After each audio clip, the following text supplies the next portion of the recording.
సింగరేణిలో బొగ్గు గనిలో పనిచేసేటోళ్ళది ఒకటే ఒక వర్డ్ చెప్తా. అంటే బయట బయట ఉన్న వాళ్ళకి వెలుతురు కోసం వీళ్ళు చీకట్లో బతుకుతారు. లోపల లైఫ్ రిస్క్, అది కూడా ఎంతోమంది ప్రాణాలు కోల్పోయారు సింగరేణిలో. అది చాలామందికి తెలియదు. రీసెంట్లీ 1.5-2 years బ్యాక్ కూడా ఇన్సిడెంట్స్ జరిగినాయి. వాటర్ రావడం, కోల్స్ పడిపోవడం, లేదా లోపల కొన్ని మిషన్స్ వల్ల కొంతమంది ప్రాణాలు కోల్పోవడం, ఇవన్నీ కోల్ మైన్స్తోనే ఏంటంటే కోల్తోనే మీకు కరెంట్ సప్లై అవుతుంది. వీళ్ళ ద్వారానే మనకు వెలుతురు వస్తుంది చాలా ఇండియాలో చాలా చోట. సో వాళ్ళు చీకట్లో పనిచేస్తూ మనకు వెలుతురు ఇస్తున్నారు. సో వాళ్ళని చీకటి సూర్యులు అంటారు అన్నమాట, సింగరేణి కార్మికులని. వాళ్ళ కష్టం అంతో ఇంతో కాదు. వాళ్ళు పొద్దున, ఫర్ ఎగ్జాంపుల్ మా daddy use to do Singareni job, right?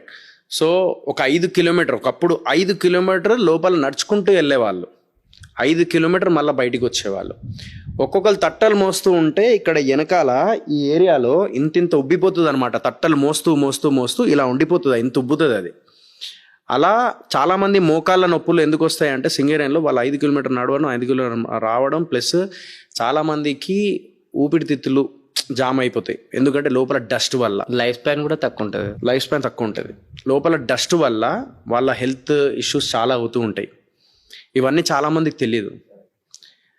వాళ్ళు ఎందుకు సింగరేణిలో చాలామంది డ్రింక్ చేస్తారు ఒకప్పుడు. ఇప్పుడు కొంచెం మారింది, కానీ ఒకప్పుడు డ్రింక్ చేసేవాళ్ళు చాలామంది. ఎందుకు డ్రింక్ చేసేవాళ్ళు అంటే వాళ్ళు పొద్దున్న నుంచి సాయంత్రం వరకు కష్టపడి మోకాళ్ళ నొప్పులతోని వాళ్ళు నిద్ర రావాలి అని చెప్పేసి కొంతమంది తాగి అట్లా నిద్రపోయేటోళ్ళు. అలా కొంచెం తాగుడు కూడా చాలామంది బానిస అయిపోయి, తాగుడికి ఇదైపోయి అలా కూడా పాపం ఇదైపోయిన వాళ్ళు, లైఫ్ స్పాయిల్ చేసుకున్న వాళ్ళు చాలామంది ఉన్నారు. కొంతమంది లోపలికి వెళ్ళి మీద బండబడిపోతే తర్వాత కొన్ని ఇయర్స్ తర్వాత బ్రెయిన్లో బ్లడ్ క్లాట్ అయింది, అప్పుడు జరిగిన ఇన్సిడెంట్ వల్ల అని చెప్పేసి అలా కూడా ఉన్న వ్యక్తులు ఉన్నారు. అందులో మా ఫాదర్.